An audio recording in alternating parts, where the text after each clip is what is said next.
اور دوسری طرف قیدی نمبر 804 کو رہا کرو. لیکن ان کی دل و دماغ پہ پی ٹی آئی سوار ہے, سوشل میڈیا سوار ہے. سردار زرداری کہے کہ دہشت گردی کا مقابلہ ہمیں کرنا ہے, قیدی نمبر 804 کو رہا کرو. اگر ان کی اندر کوئی بھی اخلاقی جرت ہوتی, اگر کوئی بھی اس کے اندر جو ہے نا ایک کوئی شرم اور حیا ہوتا. صدر زرداری کہے کہ فلسطین کے مظلوم عوام اور کشمیر کے مظلوم عوام کے ساتھ ہم کھڑے ہیں, قیدی نمبر 804 کو رہا کرو. یہ انٹیلیجنس فیلیور ہے. صدر زرداری کہے کہ ہم نیا کلاس کا مخالفت کرتے ہیں, کوئی نیا پوزیشن نہیں ہے. 27 دسمبر ہم سب گری خطبہ بخش میں تھے, میں نے بھی واضح کیا, صدر زرداری نے بھی واضح کیا, کوئی نیا تو پوزیشن بھی نہیں ہے اس جماعت کی. جب ان کے حکومت نے 2 کنالز کی اجازت کی, ہم آن ریکارڈ پہ ہے, ان کا مخالفت کرتے آ رہے تھے. ہمارا ایک پوزیشن ہے کہ وفاق کے ایشوز پہ کنسنسس سے بنائے, ہم بھی کنسنسس بنانے کے لیے تیار ہے. میں تو سمجھتا ہوں کہ گرین پاکستان بائی ایکسٹینشن اور گرین پنجاب, گرین سندھ جیسے بھی جو ہمارا زراعت سے تعلق رکھتے ہیں, اس کا کامیابی ہم سب کا کامیابی ہے. مگر اس پہ بھی یہ کہتے ہیں کہ قیدی نمبر 804 کو رہا کرو. جناب اسپیکر, ان کے لیے تو جذبہ ہوگا اور ہونا چاہیے اپنے قائد کے لیے, اپنے قائد کو رہا کرنے کے لیے, مگر ان کو ماننا پڑے گا کہ اس ملک میں دوسرے بھی لوگ ہیں, ہم بھی یہاں جیتے ہیں, اور ہمارا ووٹر, ہمارا کارکن, ہمارا ساتھی کا کوئی دلچسپی نہیں ہے کہ آپ اس کو قیدی نمبر 804 کہے, کوئی اور کہے, رہا کرے یا نہ کرے. ہم ان سے صرف اتنا کہتے ہیں کہ بطور ایک صوبائی حکومت پختونخوا کے ان کا قیدی نمبر 804 کو رہا کرنے کے علاوہ بھی کوئی ذمہ داریاں ہیں, ان کو یہ ماننا پڑے گا, چاہے وہ یہاں ہیں چاہے وہ وہاں ہیں. یہ میرا سنجیدہ ایڈوائس ہے ان کو. ہم اپوزیشن کی سیاست جانتے ہیں جناب اسپیکر, میں آپ کو سنجیدہ ایڈوائس دے رہا ہوں کہ آپ نے اگر صحیح سیاست کرنا ہے تو قیدی نمبر 804 کے علاوہ کسی اور چیز میں بھی تنقید کیا کرے ہم پہ. قیدی نمبر 804 کے ساتھ ساتھ آپ بے روزگاری میں بھی تھوڑا غور دیں. قیدی نمبر 804 کے ساتھ ساتھ یہ جو دہشت گردی کا آگ ہے اس میں کوئی پالیسی تو بنا دے. قیدی نمبر 804 کو رہا کرنے کے ساتھ ساتھ قبائلی علاقے سے لے کے پشاور تک ایک تو ترقیاتی منصوبہ کو شروع کر دے.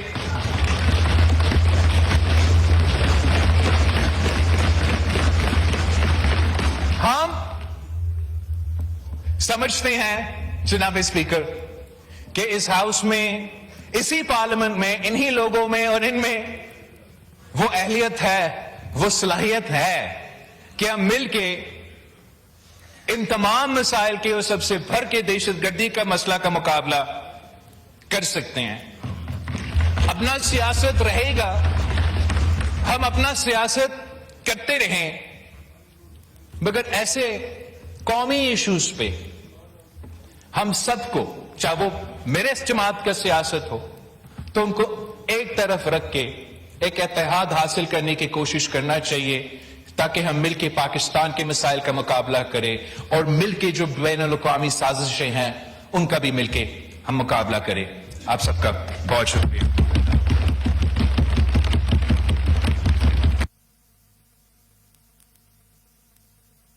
جی اسد کیسر صاحب.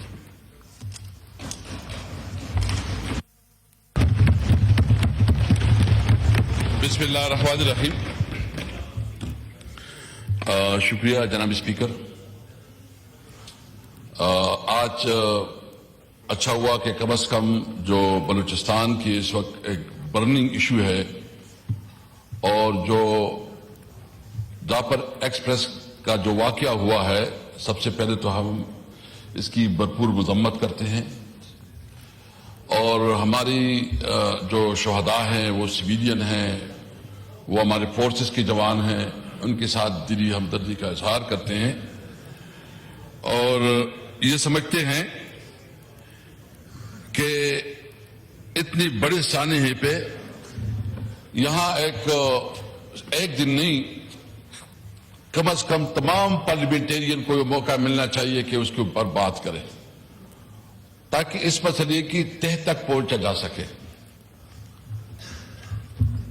اس موقع پہ ابھی تھوڑی دیر پہلے جو ڈیفنس منسٹر صاحب ہے، ہم توقع کر رہے تھے کہ وہ کوئی بھی بات کرے گا،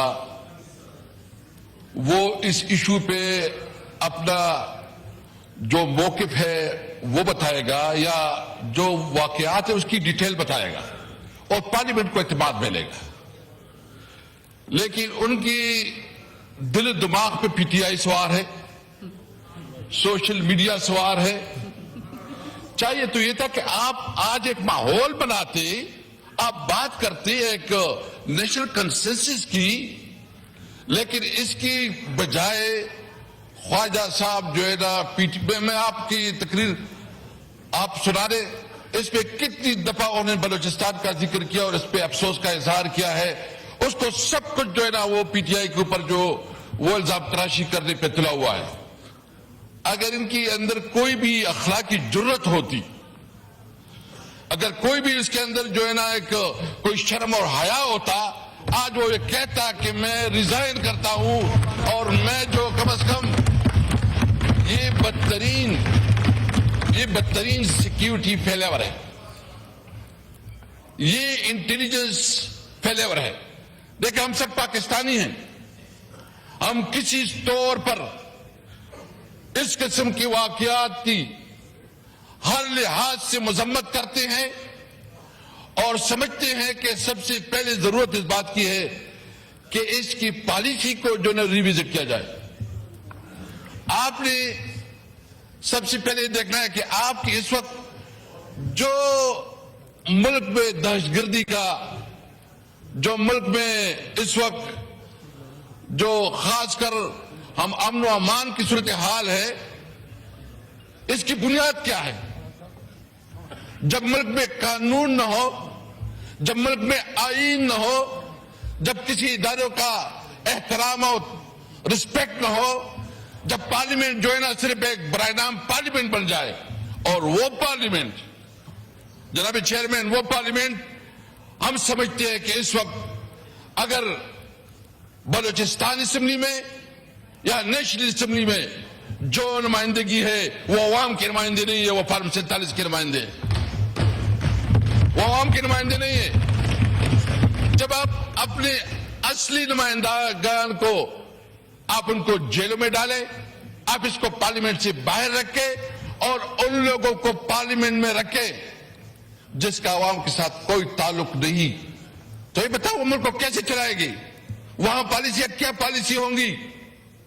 کیونکہ اس وقت سب سے پہلی جو کہ ایک فراڈ الیکشن ہوا ہے، ایک جعلی طریقے سے جو ہے اسمبلی وجود میں لائی گئی ہے، اور وہ لوگ اسمبلی میں بیٹھے ہیں جس کے پاس حق نہیں ہے کوئی اسمبلی میں بیٹھے، اس کے پاس حق نہیں ہے کہ وہ حکومت بنائیں، وہ عوام کے نمائندے نہیں ہیں۔ ہم سمجھتے ہیں اس لیے کہ اس پارلیمنٹ میں اس وقت وہ قوت و طاقت نہیں ہے کہ عوام کی نمائندگی کرے، اس لیے ہم نے مطالبہ کیا کہ فوری طور پر ری الیکشن کروایا جائے، فیئر اینڈ فری الیکشن ہو، اور صحیح عوام کی نمائندگی جو ہے اس کو موقع دیا جائے، اور پارلیمنٹ کو تب طاقت مل سکتی ہے۔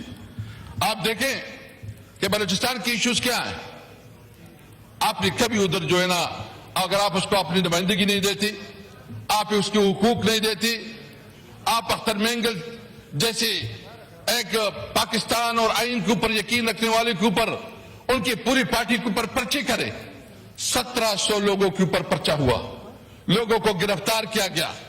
ہمارا عادل بادئی جو ایم این اے ہے یہاں سے بیٹھا ہوا ہے ادھر، اس کے گھر پہ چاپے پڑ رہے ہیں، وہ پولیس اور انتظامیہ اس پہ لگے ہوئے کہ کیسے پی ٹی آئی کو توڑے، کیسے پی ٹی آئی کو کمزور کرے۔ اور اس کی جو اصل کام ہے کہ وہ سیکیورٹی دے, تحفظ دے, امن قائم کرے, اس پہ مکمل طور پر ناکام ہے. تو اس موقع پہ پی ٹی آئی سمجھتی ہے کہ اس وقت یہ سب معاملات جو ہو رہے ہیں یہ انکانسٹیٹیوشنل کردار کی وجہ سے ہو رہے ہیں. ملک میں نہ کوئی آئین رہا, ملک میں نہ کوئی آئین رہا, نہ کوئی قانون رہا, نہ کسی اداروں کے کوئی رسپیکٹ ہے. ابھی آپ دیکھ رہے ہیں کہ اس وقت جو بے روزگاری بڑھتی جا رہی ہے, آپ کے تعلقات ایران کے ساتھ جو آپ کی خارجہ پالیسی ہے, آپ نے اپنے خارجہ پالیسی کو ریوزٹ کرنا ہوگا. آپ کی ایران کے ساتھ تعلقات خوشگوار نہیں. آپ نے افغانستان کے ساتھ جو تعلقات بنائے اور جس طرح وہاں ٹریٹمنٹ ہو رہی ہے وہ انتہائی افسوسناک ہے. آپ کو بالکل آپ کو کنسرن ہے, آپ کی ایشوز ہیں, آپ سمجھتے ہیں کہ یہ ٹھیک نہیں ہو رہا. ہماری بھی کنسرن ہے بہت چیزوں پہ, لیکن اس کے لیے آپ کے پاس ڈپلومیٹک چینل موجود ہیں. آپ ڈپلومیٹک چینل کو استعمال کریں, اپنے دوست ممالک کو استعمال کریں, تاکہ یہ جو اس وقت جو صورتحال چل رہا ہے اس کے مذاکرات سے ٹیبل کے اوپر اس کے معاملات کو حل کیا جائے.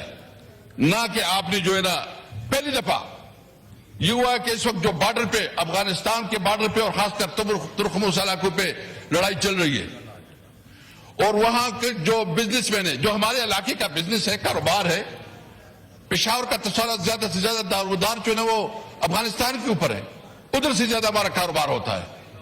ہمارا زیادہ رابطہ جو یہ ایک تاریخی طور پر یہ روٹ, یہ تو Samarkand, Bukhara, central Asian countries, Russian state, یہ یہاں تجارت کے لیے آتی تھی اور ہماری اکانومیز پہ چلتی تھی.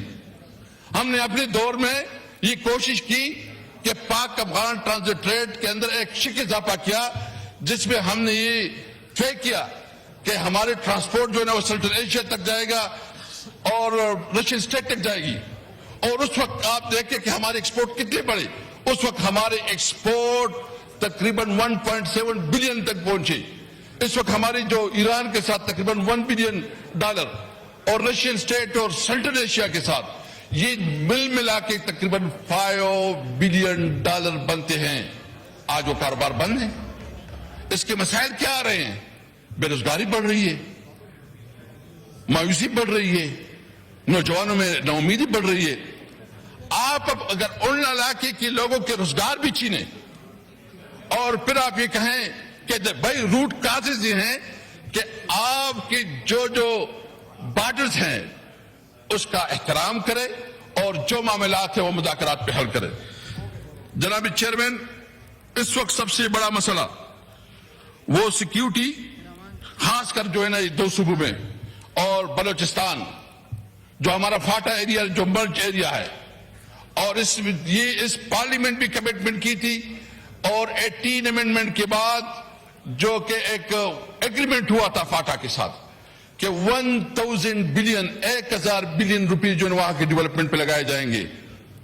آپ رپورٹ منگوا کے دیکھیں اس وقت کتنی جو ہے نا ادھر ڈیولپمنٹ ہوئی, کتنا پیسے ادھر استعمال ہوا ہے. آپ جان بوجھ کر چھوٹی صوبوں کو جو ہے نا محروم رکھ رہے ہیں. آپ جان بوجھ کر جو ہے نا اس کو اس طرف دھکیل رہے ہیں کہ خدا نخواہ پاکستان کے خلاف وہ کام کرے. اور آج خواجہ آصف صاحب جو ہے نا ڈیفنس منسٹر ہیں, وہ جس طرح بیانیہ بیان کر رہا ہے کہ سب کچھ پی ٹی آئی کی وجہ سے ہو رہا ہے, یہ سب کچھ تمہاری نااہلی کی وجہ سے ہو رہا ہے. تمہارے اندر وہ کیپیسٹی نہیں ہے, تمہارے اندر وہ صلاحیت نہیں ہے. چاہیے تو یہ کہ اس معاملے پہ ہم کسی طور پر, ہمارے لیے سب سے پہلے پاکستان ہے, ہم اپنے اداروں کو مضبوط دیکھنا چاہتے ہیں. ہمیں ایک مضبوط پاکستان, ہم سمجھتے ہیں کہ پارلیمنٹ سب سے مضبوط ادارہ ہونا چاہیے اور وہ پارلیمنٹ جو کہ حقیقی عوام کا نمائندہ پارلیمنٹ ہو اور سارے فیصلوں کا اختیار اس کے پاس ہو. ہم سمجھتے ہیں کہ عدلیہ, جب تک عدلیہ انصاف نہیں فراہم کرے گی, جب تک عدلیہ کو جو جس طرح کمپرومائز کیا گیا اور 26ویں آئینی ترمیم کی آڑ میں جس طرح عدلیہ کے اوپر اٹیک کیا گیا اور اس کو مینیج کیا گیا, وہ قابل مذمت ہے. ہم سمجھتے ہیں کہ جب تک عدلیہ مضبوط نہیں ہوگی, آزاد نہیں ہوگی, انڈیپینڈنٹ نہیں ہوگی, تب تک یہ ملک آگے نہیں بڑھے گا. آپ نے اپنی عدالتی نظام کو مزید مضبوط کر رہا ہے. آپ دیکھ رہے ہیں کہ اس وقت ہمارا جتنی بھی ادارے ہیں وہ اس کام میں لگے ہوئے ہیں جو اس کا کام نہیں ہے. تمام اداروں کو اپنے آئینی حدود کے اندر رہتے ہوئے اپنا کام کرنا چاہیے. آج اگر یہ انٹیلیجنس فیلیور اس لیے ہے کہ ان کا کام زیادہ سے زیادہ یہ ہے کہ وہ ایک پولیٹیکل پارٹی کو ملائن کرنے کے لیے, توڑنے کے لیے, اس کو کمزور کرنے کے لیے لگے ہوئے ہیں.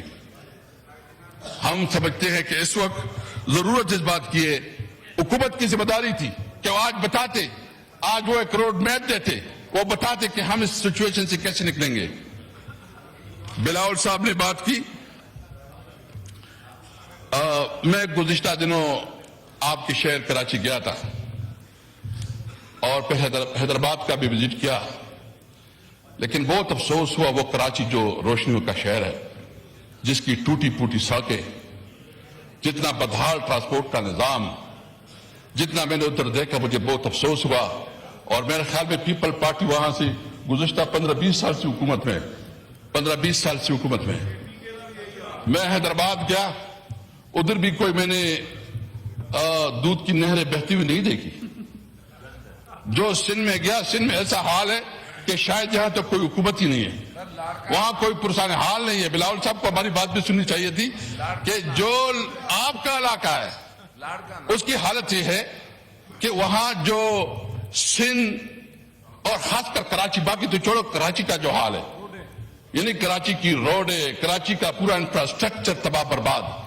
کراچی روشنیوں کا شہر ہے, اس کو جو اس کا حق ہے اس کا حق نہیں ملا. اور جو اس وقت یہ بات کر رہے ہیں کہ KD نمبر 804, KD نمبر 804 کی بات ہم ضرور کریں گے, ہر وقت کریں گے, ہر موقع پہ کریں گے, اور کیوں نہ کریں. آپ نے KD نمبر 804 عمران خان کو آپ نے ناجائز طور پر جیل میں رکھا, اس کے خلاف ناجائز پرچے کاٹے, اور غیر قانونی طور پر اس کے خلاف پروسیڈنگ ہو رہی ہے, اور جو فیصلے ہو رہے ہیں وہ کئی اور سے ہو رہے ہیں, ادھر امپلیمنٹ ہو رہے ہیں. یعنی ملک میں اس ملک کا وزیر اعظم رہا ہے, اس ملک کے لیے سب سے بڑا انہوں نے ورلڈ کپ جیتا, بہت بڑی عزت دی, اس ملک کے لیے شوکت خانم اسپتال بنایا, وہ ایک سیلیبریٹی ہے. اس وقت پاکستان کی سب سے بڑی, پاکستان کی تاریخ کا سب سے بڑا نام, سب سے بڑا کردار اور ایک تاریخی کردار جو نام عمران خان ہے. آئیں, اگر آپ کو اتنا زحم ہے تو ہم سمجھتے ہیں کہ ایک لیول فلینگ فیلڈ دے, الیکشن کروائیں, اور آپ سب جتنی بھی ہیں جس وقت حکومت میں بیٹھے, ایک آپ ٹکٹ پہ, آپ ایک ہی نشان پہ الیکشن لڑے. PTI انشاءاللہ عام ورکروں سے آپ کا مقابلہ کرے گا, آپ کو دکھائے گا کہ آپ کی کیا پوزیشن بنتی ہے. آپ کو پتا ہے کہ آپ کے عوام کے ساتھ کیا رہنا. ایک کہتے ہیں مہنگائی ختم ہو گئی. آئے نا, چلتے ہیں بازار میں, دیکھتے ہیں کہ کیا پوزیشن ہے. آج روزہ بازار میں دیکھیں کیا پوزیشن ہے, لاہور میں دیکھیں, آپ کراچی میں دیکھیں, پتہ چل جائے گا. چینی جتنی بھی ہے تمام چیزیں آپ بازار میں, یہاں وہی باتیں ہوتی ہیں. اس لیے میرا مطالبہ ہے کہ سب سے پہلے اس قسم کی صورتحال کے لیے ضرورت اس بات کی ہے کہ نیشنل کنسنسس بنائی جاتی, نیشنل ایکشن پلان کے اوپر عمل کرایا جاتا, اور جو ادارے اس وقت سیاست میں ملوث ہے وہ اپنے کردار پہ توجہ دے, اپنے کردار سے. اور خواجہ صاحب کا میں نے کہہ دیا اگر اس کے اندر کوئی بھی شرم و حیا ہو تو اس کو جو ہے استعفا دینی چاہیے.